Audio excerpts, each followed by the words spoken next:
পড়ে শোনাচ্ছি হুমায়ূন আহমেদের বিখ্যাত ছোট গল্প দ্বিতীয় জন্ম। প্রিয়াঙ্কার খুব খারাপ ধরনের একটা অসুখ হয়েছে। অসুখটা এমন যে কাউকে বলা যাচ্ছে না, বললে কেউ বিশ্বাস করবে না, কিংবা বিশ্বাস করার ভান করে আড়ালে হাসাহাসি করবে। একজনকে অবশ্য বলা যায়, জাভেদকে। জাভেদ তার স্বামী। স্বামীর কাছে কিছুই গোপন থাকা উচিত নয়। অসুখ বিসুখের খবর সবার আগে স্বামীকেই বলা দরকার।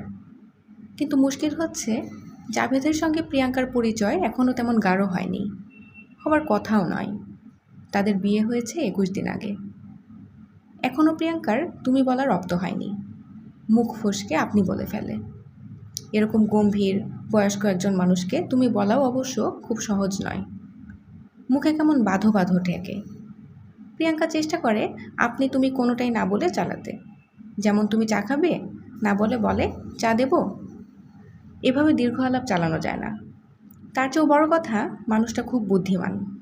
ভাববার চেয়ে কিছুক্ষণ কথা বলার পরই সে হাসি মুখে বলে, তুমি বলতে কষ্ট হচ্ছে তাই না?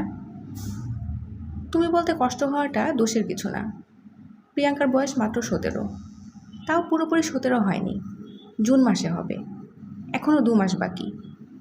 আর ওই মানুষটার বয়স খুব কম ধরলেও 30, তার বয়সের প্রায় দ্বিগুণ। সারাক্ষণ গম্ভীর থাকে বলে বয়স আরও বেশি দেখায়। বরের বয়স বেশি বলে প্রিয়াঙ্কার মনে কোনো ক্ষোভ নেই। বরদের চ্যাংড়া দেখালে ভালো লাগে না। তাছাড়া মানুষটা অত্যন্ত ভালো ভালো এবং বুদ্ধিমান। কম বয়সী বোকা বরের চেয়ে বুদ্ধিমান বয়স্ক বর ভালো। বিয়ের রাতে নানা কিছু ভেবে প্রিয়াঙ্কা আতঙ্কে অস্থির হয়েছিল। ধকধক করে বুক কাঁপছিল, কপাল রীতিমতো ঘামছিল। মানুষটা সঙ্গে সঙ্গে তা বুঝে ফেলেছিল। কাছে এসে ভারী গলায় বলল, ভয় করছে? ভয়ের কি আছে বলো তো? প্রিয়াঙ্কার বুকের ধকধকানি আরও বেড়ে গেল। সে হ্যাঁ না কিছুই বলল না। একবার মনে হলো সে অজ্ঞান হয়ে যাচ্ছে। মানুষটা তখন নরম গলায় বলল, ভয়ের কিছু নেই, ঘুমিয়ে পড়ো। বলেই প্রিয়াঙ্কার গায়ে চাদর টেনে দিল। তার গলার স্বরে কিছু একটা ছিল। প্রিয়াঙ্কার ভয় পুরোপুরি কেটে গেল এবং প্রায় সঙ্গে সঙ্গে ঘুমিয়ে পড়ল। অনেক রাতে একবার ঘুম ভেঙে দেখে লোকটি অন্য পাশ ফিরে ঘুমোচ্ছে। খানিক্ষণ জেগে থেকে প্রিয়াঙ্কা আবার ঘুমিয়ে পড়ল। ঘুম ভাঙল অনেক বেলায়। লোকটি তখন পাশে নেই। একটা মানুষকে চেনার জন্যে 21 দিন খুব দীর্ঘ সময় নয়। তবু প্রিয়াঙ্কার ধারণা মানুষটা ভালো, বেশ ভালো। এরকম একজন মানুষকে তার অসুখের কথাটা অবশ্যই বলা যায়। কিন্তু মুশকিল হচ্ছে, অসুখটার সঙ্গে মানুষটার সম্পর্ক আছে। এই কারণেই তাকে বলা যাবে না। কিন্তু কাউকে বলা দরকার, খুব তাড়াতাড়ি বলা দরকার, নয়তো সে পাগল হয়ে যাবে। কিছুটা পাগল সে বোধহয় হয়েই গেছে। সারাক্ষণ অস্থির লাগে। সন্ধ্যা মেলাবার পর শরীর কাঁপতে থাকে। তৃষ্ণায় বুক শুকিয়ে কাঠ হয়ে যায়। গ্লাসের পর গ্লাস পানি খেলেও তৃষ্ণা মেটে না। সামান্য শব্দে ভয়ঙ্কর চমকে ওঠে। সেদিন বাতাসে জানালার কপাট নড়ে উঠল। সঙ্গে সঙ্গে ভয়ে অস্থির হয়ে গোঙানির মতো শব্দ করল প্রিয়াঙ্কা। হাতের চায়ের কাপ থেকে সবটা চা ছলকে পড়ল শাড়িতে। ভাগ্যিস আশেপাশে কেউ ছিল না। কেউ থাকলে নিশ্চয়ই খুব অবাক হতো। প্রিয়াঙ্কার ছোট মামা যেমন অবাক হলেন। তিনি প্রিয়াঙ্কাকে দেখতে এসেছিলেন। তার দিকে তাকিয়েই বিস্মিত গলায় বললেন, তোর কি হয়েছে রে? প্রিয়াঙ্কা হালকা গলায় বলল, কিছু হয়নি তো। তুমি কেমন আছো মামা? আমার কথা বাদ দে, তোকে এমন লাগছে কেন? কেমন লাগছে? চোখের নিচে কালি পড়েছে, মুখ শুকনো, কি ব্যাপার? কোনো ব্যাপার না মামা। গাল টাল ভেঙে কি অবস্থা? তুই কথাও তো কেমন অন্যরকমভাবে বলছিস। কীরকমভাবে বলছি? মনে হচ্ছে তোর গলাটা ভাঙা। ঠান্ডা লেগেছে মামা। প্রিয়াঙ্কা কয়েকবার কাশল। মামাকে বোঝাতে চাইল যে তার সত্যি সত্যি কাশি হয়েছে, অন্য কিছু না। মামা আরও গম্ভীর হয়ে গেলেন। শীতল গলায় বললেন, আর কিছু না তো? না। ঠিক করে বল। ঠিক করেই বলছি। প্রিয়াঙ্কার কথায় তার মামা খুব আশ্বস্ত হলেন বলে মনে হলো না। সারাক্ষণ গম্ভীর হয়ে রইলেন। চায়ের কাপে 2টা চুমুক দিয়েই রেখে দিলেন। যাই রে মা বলে কোনো দিকে না তাকিয়ে হন করে চলে গেলেন। মামা চলে যাবার 1 ঘন্টার ভেতরই মামি এসে হাজির। বোঝাই যাচ্ছে মামা পাঠিয়ে দিয়েছেন। মামি প্রিয়াঙ্কাকে দেখে আটকে উঠলেন। প্রায় চেঁচিয়ে বললেন, এক সপ্তাহ আগে তোকে কি দেখেছি আর এখন কি দেখছি? কি ব্যাপার, তুই খোলাখুলি বল তো, কী সমস্যা? প্রিয়াঙ্কা শুকনো হাসি হেসে বলল, কোনো সমস্যা না। মামি কঠিন গলায় বললেন, তুই বলতে না চাইলে আমি কিন্তু জামাইকে জিজ্ঞেস করব। জামাই আসবে কখন? ও আসবে রাত 8টার দিকে। ওকে কিছু জিজ্ঞেস করতে হবে না মামি, আমি বলছি। বল, কিছু লুকোবি না। প্রিয়াঙ্কা প্রায় ফিসফিস করে বলল, আমি ভয় পাই মামি। কিসের ভয়? কি যেন দেখি। কি দেখিস? নিজেও ঠিক জানি না কি দেখি। ভাষা ভাষা কথা বলবি না, পরিষ্কার করে বল কি দেখিস। প্রিয়াঙ্কা এক পর্যায়ে ফুপিয়ে কেঁদে উঠে বলল, মামি আমি বোধহয় পাগল হয়ে গেছি, কী সব যেন দেখি। সে কি দেখে তা তিনি অনেক প্রশ্ন করেও বের করতে পারলেন না।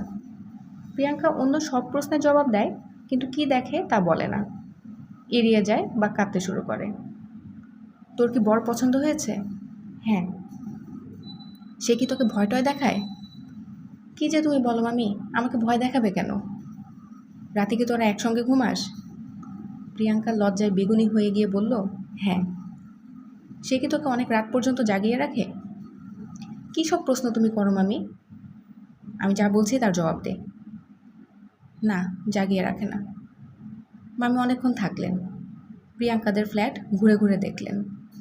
কাজের মেয়ে এবং কাজের ছেলেটির সঙ্গে কথা বললেন। কাজের মেয়েটির নাম মরিয়ম, দেশ খুলনা। ঘরে যাবতীয় কাজ সেই করে। কাজের ছেলেটির নাম জিতু মিয়া, তার বয়স 9-10। এতে দুজনের কাছ থেকেও খবর বার করার চেষ্টা করা হলো।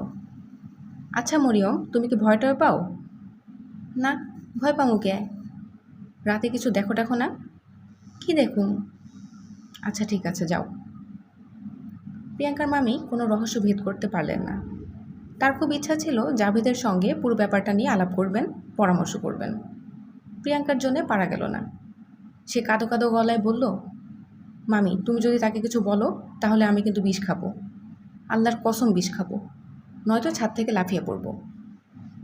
তিনি কিছু জিজ্ঞেস করলেন না, কারণ প্রিয়াঙ্কা সত্যি সত্যি বিষ টিষ খেয়ে ফেলতে পারে। আমার মৃত্যুর জন্য কেউ দায়ী নয়, এই কথা লিখে একবার সে 1 বোতল ডেটল খেয়ে ফেলেছিল। অনেক ডাক্তার হাসপাতাল করতে হয়েছে। এই কাণ্ড সে করেছিল অতি তুচ্ছ কারণে, তার এক বান্ধবীর সঙ্গে ঝগড়া করে। এই মেয়ের পক্ষে সবই সম্ভব, তাকে কিছুতেই ঘাটানো উচিত নয়। জাভেদ এলো রাত 8:30টার দিকে। জাভেদের সঙ্গে খানিকক্ষণ টুকটাক গল্প করে প্রিয়াঙ্কার মামি ফিরে গেলেন। তার মনের মেঘ কাটল না। হলো কি প্রিয়াঙ্কার? সে কি দেখে? প্রিয়াঙ্কা নিজেও জানে না তার কি হয়েছে। মামি চলে যাবার পর তার বুক ধকধক করা শুরু হয়েছে, অল্প অল্প ঘাম হচ্ছে, অসম্ভব গরম লাগছে। কিছুক্ষণ পরপর মনে হচ্ছে বোধহয় নিঃশ্বাস বন্ধ হয়ে যাচ্ছে। তারা খাওয়া দাওয়া করে রাত 10:30টার দিকে ঘুমোতে গেল। জাভেদ বিছানায় শোয়া মাত্র ঘুমিয়ে পড়ে। আজও তাই হলো। জাভেদ ঘুমোচ্ছে, তালে তালে নিঃশ্বাস পড়ছে। জেগে আছে প্রিয়াঙ্কা। কিছুক্ষণের মধ্যেই তার পানির পিপাসা পেল, প্রচণ্ড পানির পিপাসা। পানি খাবার জন্য বিছানা ছেড়ে নামতে হবে, যেতে হবে পাশের ঘরে। কিন্তু তা সে করবে না, অসম্ভব, কিছুতেই না। পানির তৃষ্ণায় মরে গেলেও না। এই পানি খেতে গিয়েই প্রথমবার তার অসুখ ধরা পড়েছিল। ভয়ে ওই দিনই সে মরে যেত। কেন মরল না?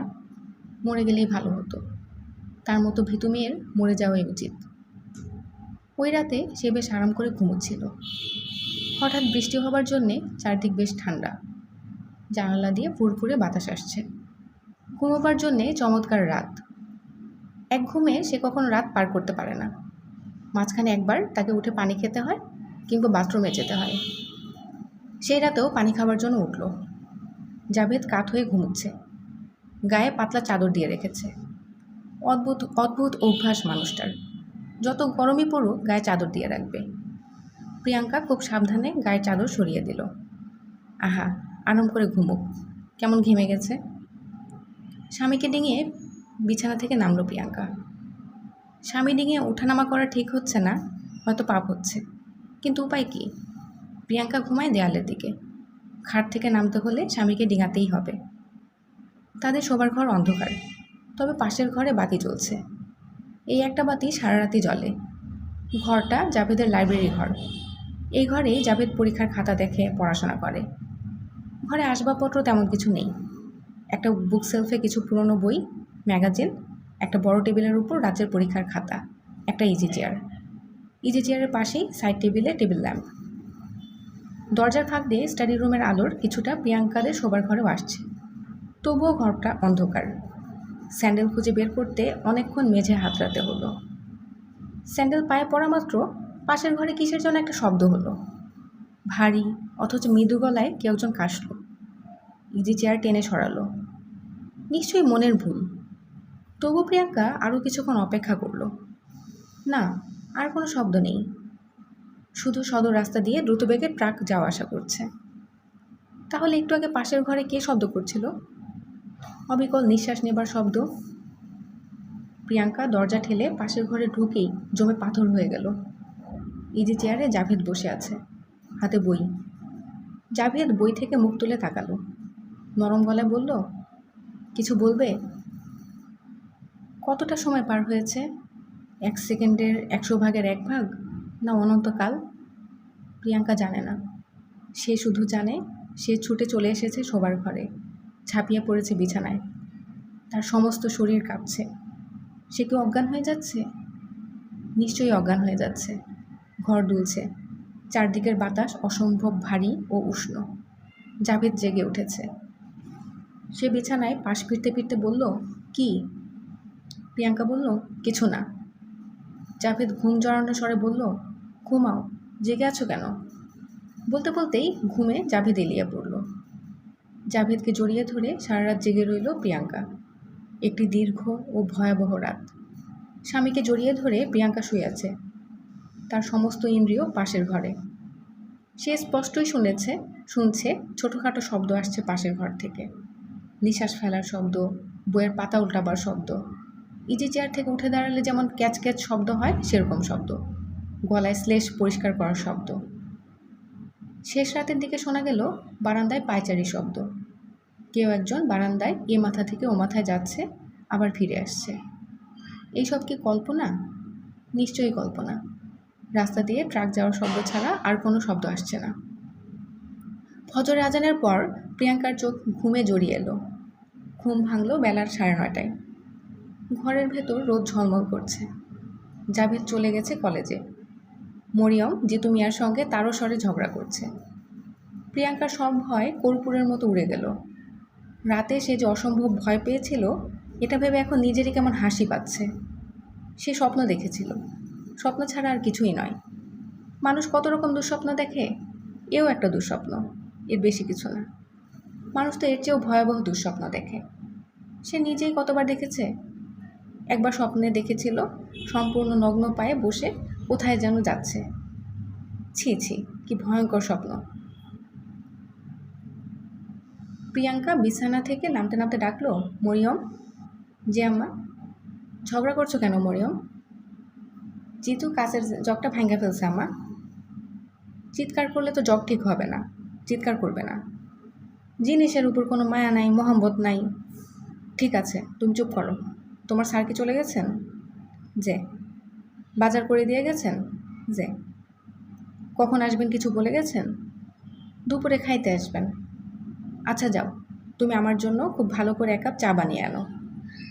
নাস্তা খাইবেন না আম্মা? না। তোমার স্যার নাস্তা করেছে? যে।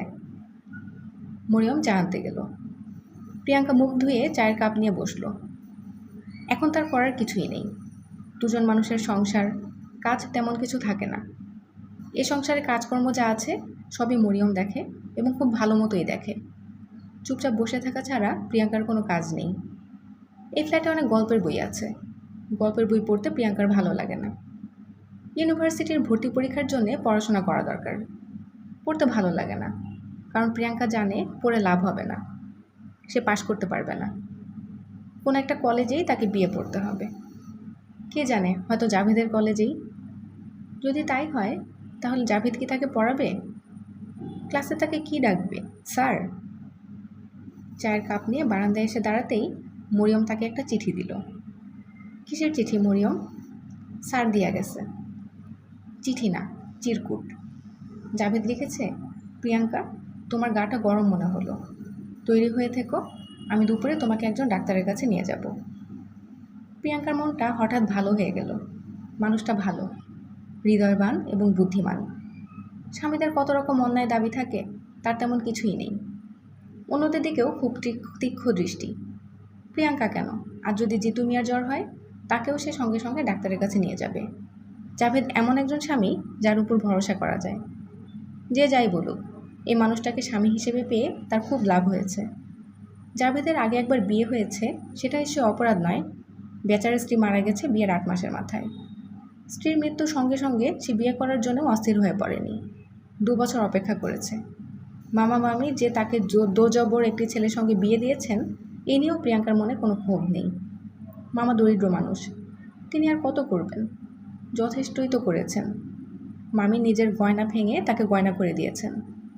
কজন মানুষ এরকম করে? 8-9টা নতুন শাড়ি কিনে দিয়েছেন। এর মধ্যে একটা শাড়ি আছে 1200 টাকা দামের।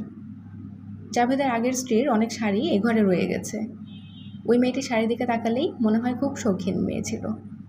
ড্রেসিং টেবিল ভর্তি সাজগোজের জিনিস, কিছুই ফেলে দেওয়া হয়নি। বসার ঘরে মেয়েটির বড় একটি বাঁধানো ছবি আছে। খুব সুন্দর মুখ, তাকিয়ে থাকতে ইচ্ছা করে। এই ডাক্তার জাভেদের বন্ধু, কাজেই ডাক্তার অনেক আজে বাজে রসিকতা করল। যেমন হাসি মুখে বলল, ভাবি কেমন শুকনো দেখাচ্ছে কেন, সংসারে নতুন কেউ আসছে নাকি? হা হা হা। বুদ্ধিমান হয়ে ঠিক কাজটি করে ফেলেননি তো? 2 সপ্তাহ হয়নি যার বিয়ে হয়েছে, তার সঙ্গে কি এরকম রসিকতা করা যায়? রাগে প্রিয়াঙ্কার গা জ্বলতে লাগলো। ডাক্তার তাকে এক গাদা ভিটামিন দিলেন এবং বললেন, ভাবিকে মনে হচ্ছে রাতে ঘুমোতে দেয় না, দুপুরে ঘুমিয়ে পুষিয়ে নেবেন, নয়তো শরীর খারাপ করবে। প্রিয়াঙ্কা বাড়ি ফিরল রাগ করে। সন্ধ্যা মেলাবার পর সেই রাগ ভয়ে রূপান্তরিত হলো। সীমাহীন ভয় তাকে গ্রাস করে ফেলল। এ ঘর থেকে ও ঘরে যেতে ভয়, বারান্দায় যেতে ভয়। হাত মুখ ধুতে বাথরুমে গিয়েছে, বাথরুমের দরজা বন্ধ করার সঙ্গে সঙ্গে মনে হলো আর সে দরজা খুলতে পারবে না। দরজা আপনা আপনি আটকে গেছে।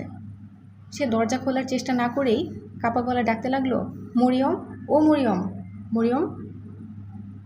রাতে আবার ওই দিনের মতো হলো। জাভেদ পাশেই প্রায় নিশ্চিন্তে ঘুমোচ্ছে, আর প্রিয়াঙ্কা স্পষ্টই শুনছে স্যান্ডেল পরে বারান্দায় কে যেন পায়চারি করছে। প্রিয়াঙ্কা নিজেকে বুঝালো, ও কেউ না, ও হচ্ছে মরিয়ম। মরিয়ম হাঁটছে, ছোট ছোট পা ফেলছে। মরিয়ম ছাড়া আর কে হবে? নিশ্চয়ই মরিয়ম। স্যান্ডেলে কেমন ফটফট শব্দ হচ্ছে। জাভেদ যখন স্যান্ডেল পরে হাঁটে তখন এরকম শব্দ হয় না। একবার কি বারান্দায় উকি দিয়ে দেখবে? কী হবে উকি দিলে?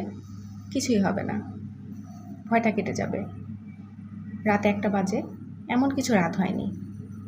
রাত 1টায় ঢাকা শহরে অনেক দোকানপাট খোলা থাকে। এই তো পাশের ফ্ল্যাটের বাচ্চাটা কাঁদছে, এখন নিশ্চয়ই বারান্দায় যাওয়া যায়। খুব সাবধানে জাভেদকে ডিঙিয়ে প্রিয়াঙ্কা বিছানা থেকে নামলো। তার হাত পা কাঁপছে, তৃষ্ণায় বুক ফেটে যাচ্ছে, কানের কাছে কেমন আহা শব্দ হচ্ছে। সব অগ্রাহ্য করে বারান্দায় চলে এলো। আর তার সঙ্গে সঙ্গে বারান্দায় দাঁড়ানো মানুষটা বলল, প্রিয়াঙ্কা, এক গ্লাস পানি দাও তো। বিছানায় যে মানুষটা শুয়ে আছে, এই মানুষটাই সেই জাভেদ। আর পরনে জাভেদের মতো লুঙ্গি, হাতা কাটা গেঞ্জি, মুখ গভীর ও বিষণ্ণ।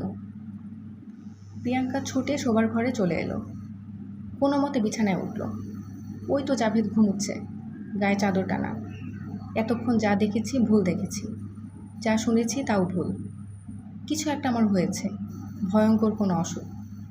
সকাল হলে আমার এই অসুখ থাকবে না। আল্লাহ, তুমি সকাল করে দাও, খুব তাড়াতাড়ি সকাল করে দাও। সব মানুষ জেগে উঠুক, সূর্যের আলোয় চারদিক ভরে যাক। সে জাভেদকে শক্ত করে জড়িয়ে ধরল। জাভেদ ঘুম ঘুম গলায় বলল, কি হয়েছে? সকালবেলা সত্যি সত্যি সব স্বাভাবিক হয়ে গেল। রাতে এরকম ভয় পাওয়ার জন্যে লজ্জা লাগতে লাগলো। জাভেদ কলেজে চলে যাবার পর সে স্বাভাবিক ভঙ্গিতে মরিয়মকে তরকারি কাটায় সাহায্য করতে গেল। মরিয়ম বলল, আপার শরীর কি খারাপ? না, আপনার কিছু করানো লাগতো না আপা, আপনি গিয়া হুইয়া থাকেন। এই মাত্র তো ঘুম থেকে উঠলাম, এখন আবার কি শুয়ে থাকবো? চা বানায় দেই? দাও। আচ্ছা মরিয়ম, তোমার আগের আপাও কি আমার মতো চা খেত?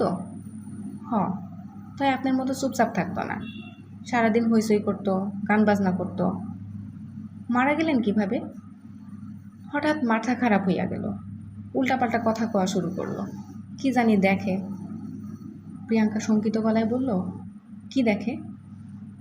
দুইটা মানুষ নাকি দেখে, একটা আসল একটা নকল। কোনটা আসল কোনটা নকল বুঝতে পারে না। তুমি কি বলছো তাও তো আমি বুঝতে পারছি না। পাগল মানুষের কথার কি ঠিক আছে আফা? নেন, চা নেন। প্রিয়াঙ্কা মাথা নিচু করে চায়ের কাপে ছোট ছোট চুমুক দিচ্ছে। একবারও মরিয়মের দিকে চোখ তুলে তাকাচ্ছে না। তার ধারণা, তাকালেই মরিয়ম অনেক কিছু বুঝে ফেলবে।